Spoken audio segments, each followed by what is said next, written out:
Okay, it is July the 5th, and as we see the rule of law attacked and the postmodern left gaining traction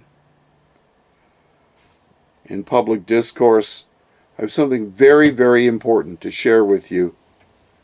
And I don't think there's any more significant conversation that a classical liberal, such as myself, that believes in individual sovereignty, could share with anyone. It's this. Many brilliant people surrender their individuality to social collectivist ideologies, such as Nazism, communism, postmodern neo-Marxism, as in the case of our Prime Minister, Justin Trudeau, and political Islam, demonstrating that some highly intelligent people, and when I say highly intelligent, I'm not referring to Justin, but I am referring to his handlers. Some highly intelligent people are incapable of formulating their own thoughts. Instead, they use their intelligence to rob themselves and others of the only possible circumstance under which their unique intelligence can be fully developed, namely, by encouraging and working on the sovereign self. If you have not formulated your own arguments, boring others' thoughts, and owning the opinions and dogma of others doesn't demonstrate you are a thoughtful and reasoned person, even if you have the IQ of Einstein. Every single murderous, anti-human regime which has ever emerged or ever will emerge shares collectivism in common. When entire groups of people learn to march in lockstep, they are actually rejecting their own humanity.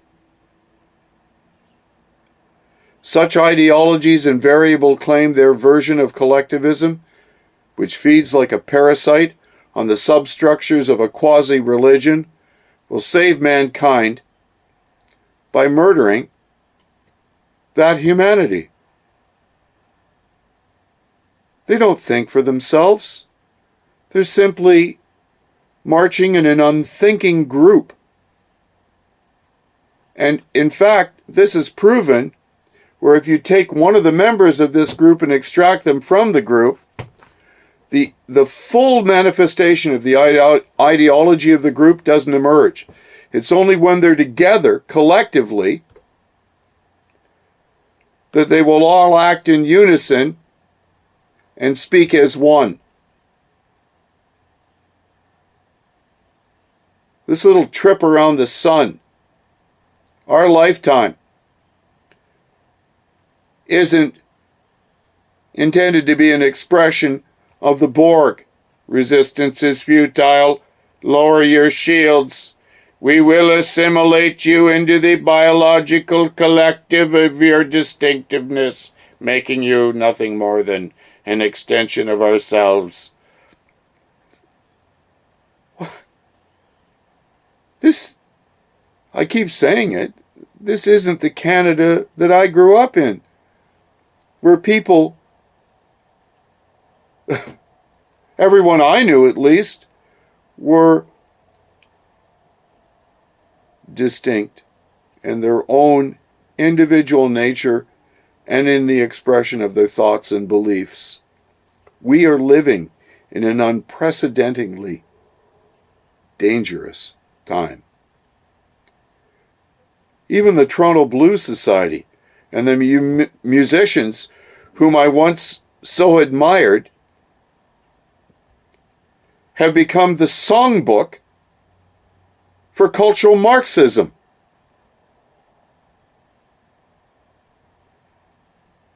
Not a single one of you have formulated your own thoughts. You're all nothing more than automatons for an ideology. Pathetic.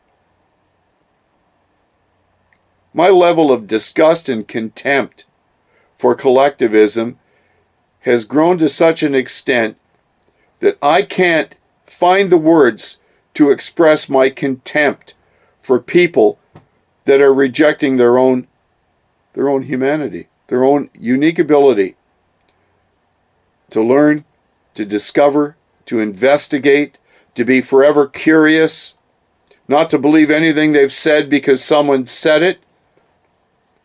The mainstream media and the crap that the media that's fully bought and paid for by the state is feeding Canada such a line of shite that I can't believe that any intelligent person actually pays heed to it. And yet they do, because I know many of you aren't stupid. You've just surrendered your ability to think for yourself. And as such, you're rejecting everything that makes you unique. When I talk to some of you, I'm not meeting you as a person. I'm just meeting a talking head of your ideology. And it's the same with the goddamn alt-right. You're not thinking for yourselves. You just don't know what you don't like, but you haven't a clue how to go back to first principles and work through to the root cause of this issue and assign permanent, documented, corrective action. You don't understand the purpose of constitutional law. You don't understand common law. You don't understand Magna Carta. You don't understand where our rights come from, which are largely negative, not to be interfered with by others. This notion of positive rights has not existed until the last few years. I don't have the right to anything other than not to being interfered with. And I promise you this, I won't interfere with you. You can do whatever you want. You can go to the beach and stare at other man's hairy cracks and say to yourself, oh yeah, I got to give me one of those. Yeah, I don't care what you do. Keep it to yourself. I won't tell you about my sex life. Don't tell me about yours. And don't make the government pay for it. Okay? See ya. The next one's going to be worse than this one. Hope you enjoy them all.